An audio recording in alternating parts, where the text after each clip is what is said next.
On the 8th of November of 2016, India demonetized 500 and 1,000 rupee notes. And these notes made up roughly 86% of all of the currency in circulation in India. So it was a big shock for the country. Now, the primary goal, the biggest reason why this drastic step was taken, was to wipe out black money. India's cash-based, untaxed shadow economy had grown too strong, and demonetization was applied in an effort to weaken it. Now, whether or not this actually worked is a matter of debate, and it's not something that we're going to be discussing in this video, but one thing is for certain. This 2016 demonetization was the catalyst that kicked off one of the world's largest ever cryptocurrency scams, and it started in the city of Surat in Gujarat. In a little over a year, this scam, orchestrated by Satish Kumbhani, would dupe thousands of people out of $2.4 billion. This is the story of BitConnect.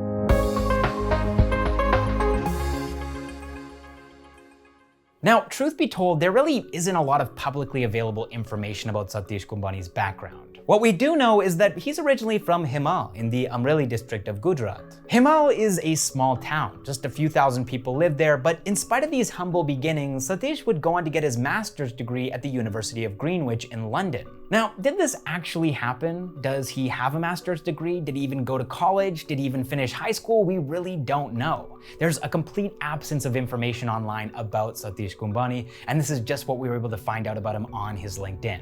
There, he wrote that since 2013, he'd spent time learning about Bitcoin and other emerging technologies, and this knowledge would come in handy when demonetization happened in 2016. Many wealthy business people who didn't want to pay taxes realized that storing black money as physical fiat currency wasn't a safe or smart option anymore. Now, normally the solution to this problem would be to buy up Benami properties, or gold bars, or jewelry, but the government of India was cracking down. There were a lot of police raids during this time period too. Demonetization was just one of several efforts that the government was taking to put a dent in India's shadow economy. Physical, untaxable wealth storage just didn't make a lot of sense anymore, and so people started turning to cryptocurrencies. At around this time, many Indians were willing to pay up to a 25% premium just to purchase Bitcoin. They wanted to store their money virtually without paying taxes. Now, we do need to keep in mind here that BitConnect was launched in February of 2016, several months before demonetization. And there wasn't any way to predict that it would happen either. So Satish Kumbhani definitely didn't start BitConnect to capitalize on the surge of people trying to clean their money post-demonetization.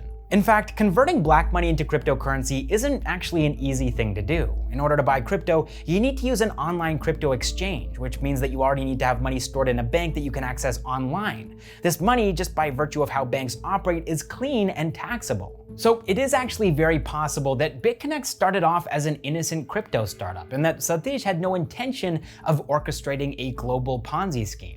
I mean, look at this guy. This is Satish back in 2013. He looks like a nice, approachable guy. Obviously, we can't judge a book based on its cover, but we also can't assume that Satish set out to become a scammer from day one. It might have been a role that he slowly descended into over time. However, the timing of their ICO, their initial coin offering, between November 15th of 2016 and December 31st of 2016 makes you wonder if they were always planning on raising funds by selling BitConnect or BCC to the public a week after demonetization, or if this is something that they rushed ahead with to capitalize on the large number of people who are trying to hide their wealth from the government of India after demonetization. Either way though, the ICO was a success. BitConnect was able to raise around $410,000 from these early ICO investors, which was a sizable amount of money back then for a crypto startup to raise. This was before ICOs were a common thing. At the end of 2016, there were only 663 cryptocurrencies, compared to today when there are close to 10,000 active cryptocurrencies. But why did people choose to participate in this ICO? Well, there's two likely reasons. The first of these, and we've already touched on this, is that people wanted to store their wealth in an untaxable form. And it's likely that many of these investors were from India, given the disruption that demonetization had just caused, and at least some percentage of them were from Surat, the city that BitConnect was founded in. But BCC also attracted legitimate crypto investors from outside of India too, and so the second reason that people participated in this ICO were the returns that BitConnect was promising.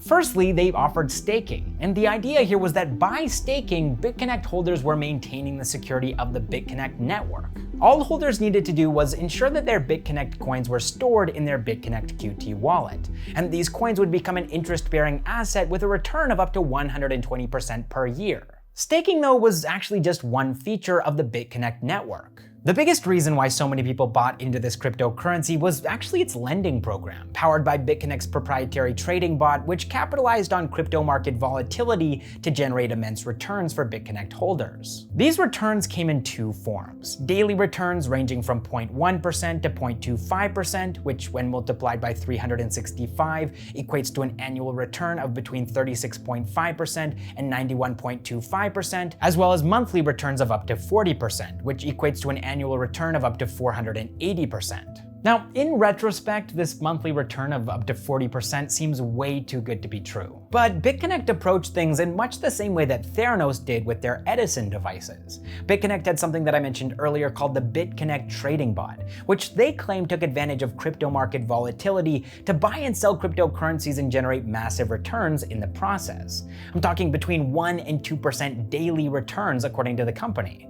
And just for a bit of context here, the average 10-year stock market return is 9.2% according to Goldman Sachs. Now, nobody had actually seen this proprietary trading bot in action, and there wasn't any proof that it even existed, but FOMO can make people do some pretty extreme things. Social media influencers started posting their earnings on YouTube and other platforms, raving about the profits that they were seeing from their daily and monthly BitConnect returns. And as word of mouth spread, more and more people began to trust this new cryptocurrency. And this is in spite of the lock-in period too. That's something that many of these BitConnect holders overlooked. The amount people deposited into BitConnect's lending program couldn't be withdrawn for between 120 and 299 days, depending on the deposit amount. You could withdraw your daily and monthly profits, but your principal wouldn't be returned to you for at least 4 months, and in some cases as long as 10 months. By the end of 2017, BitConnect coin had a market cap of $2.87 billion. In a year's time, they had become one of the top 20 cryptocurrencies in the world.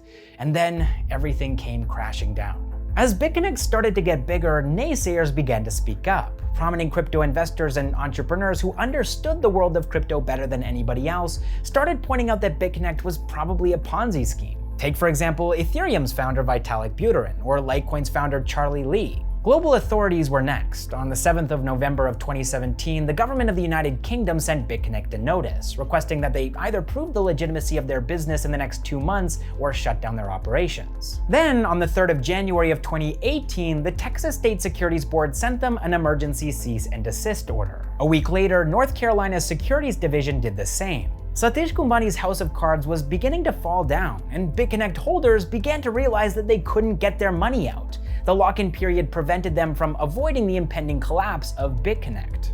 BCC peaked at $463 in December of 2017. By the 18th of January of 2018, it was worth less than $20. It had fallen by more than 95% in less than a month. The FOMO evaporated.